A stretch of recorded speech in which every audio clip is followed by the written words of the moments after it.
Okay, now that we're in our thinking chair, let's think.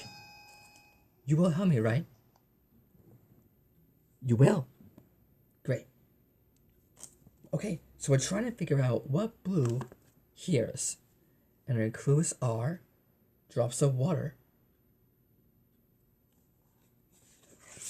a cloud, and this sound. So, what could blue hear with drops of water, a cloud, and this sound? Well, maybe if the drops of water came out from the cloud like rain. Yeah, and then we hear this sound.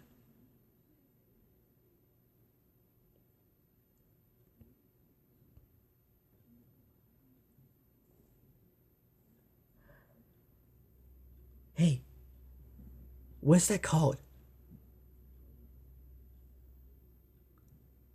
A thunderstorm. Yeah, that's it, because the drops of water are like rain.